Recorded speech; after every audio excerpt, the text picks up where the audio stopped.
Good evening, ladies and gentlemen. It is such an honor for me to be here tonight in this iconic UN building celebrating UNICEF's 70th anniversary. First of all, I want to take a moment to celebrate every minute of these 70 years where UNICEF has worked selflessly for every child. Today, we all stand here to renew that exact pledge. To every single person involved in UNICEF, keep doing what you're doing, because the world is a better place because of you. My involvement with UNICEF started 10 years ago in India. Today I stand here humbled, enriched, committed because of that exact experience. I want to thank the India team who has worked tirelessly with me for over 10 years now for the amazing journey so far. And I want to thank UNICEF for giving me this opportunity to extend the work that I can do to the world. Everywhere we look today, you can see the advancement of man, how the human mind has basically invented, created, and built a whole new world. Yet strangely, every time that I have been on the field, I've wondered how that same human mind continues to allow the exploitation of children across the world, where girls are being denied to go to school, where children are living without clean water, medical care, protection, even food, where their bodies and minds are unprotected from violence, abuse, and exploitation, where they are targets of war. Every day, horrifying images, fresh horrifying images flash across our screens. A 10-year-old girl dressed as a bride, marrying a man twice her age. A boy sitting at the back of an ambulance trying to understand what just happened to him. A girl watching her brother go to school as she prepares for another day of housework. A boy's lifeless body washing up on a beach far, far away from his home. Ladies and gentlemen, people of the world, we ask you to join us today to become the collective voice of oppressed children across the world in our fight against the injustices that they have had to endure every day. I thank you for being there today. I'm humbled, inspired even more as I look around and I listen to everyone here, not just to be a part of UNICEF, but to be involved with all of you individuals who have selflessly dedicated their voice, their time, their heart into helping the world see light, that we are seriously endangering our future, which is our children. I recently read a quote somewhere that being human is given, but keeping our humanity is our choice. So let's choose humanity. Let's choose to act now, let's choose to fight now, and let's choose to ensure a better world for our children and their children and the generations to come.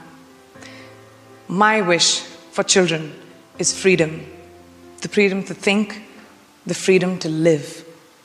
Thank you very much. Good evening, ladies and gentlemen. This incredible panel of women that are so inspiring. I've worked with UNICEF now for about 12 years and mostly with education and rights for girl children.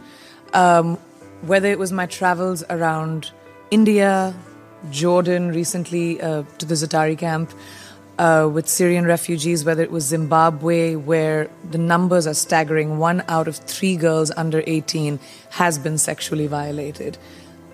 100%. South Africa. Violence comes out in so many forms, whether that's sexuality, whether that is physical violence, emotional violence. The one thing that I have seen that usually works within communities is to be able to empower women and young girls, giving them the right to tell them it is okay, especially in developing countries like you were speaking, ma'am, right now, about if a girl wears a certain outfit, she's judged for it and she asked to be raped. Or if a girl hits puberty, she will not be allowed to go to school anymore because she might be raped. Or it might, and that will bring dishonor to the family. These are certain little things that are set in mindsets which have been for thousands of years been told to us as women that we dictate our intention or everything that we want to achieve by the clothes that we wear or the way that we speak or how loudly we speak or what point we're trying to make. So what has worked is empowering these young girls and boys in schools, by telling them that a real man is not violent and a real woman is not tolerant of it. Because what happens is society tells boys that it's okay to be violent, and then women just become tolerant. And when these girls are empowered, I've seen so many kids that I have met who go into their own communities, and despite of being ousted, despite of being told that they're too much women and they're bad influences and they will probably, turn the other girls into bad influences, they go out there, knock on doors and make the change. So we need to start young. We are not going to be able to change the mindsets of older people, unfortunately. And starting young, how do you get girls and boys to be more engaged in this fight, both girls and boys? Well, again, I think, the fact that everyone sitting in this room, they are people who are influencers, governments, people in higher positions and platforms. Once you, like in India, for example, we have incredible laws that have been passed for the protection of women, which local and international communities have pushed the government to do. And now implementation is what is important. You see young people with the use of social media, with the use of being aware, socially aware, by parents teaching their children, by making them, like how Malala's father addressed us, and he said, my father was exactly the same.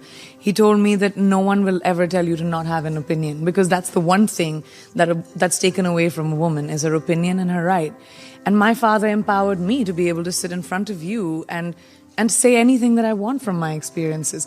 And it's that with the internet, with the social media that we have, it can become something which is horrible, but it can also become a boon by us being able to. These kids are dictating and teaching themselves. We're not going to be able to tell them this is how life is led. They're discussing it on their own. They're on their phones, they're on Facebook, whether I was at this Dari camp, whether I was in Rajasthan in India, whether I was in Zimbabwe. So the access and the information that we provide to them is very important. And UNICEF and so many other NGOs and amazing organizations are doing such great groundwork, which you said, going into the field and actually changing mindsets.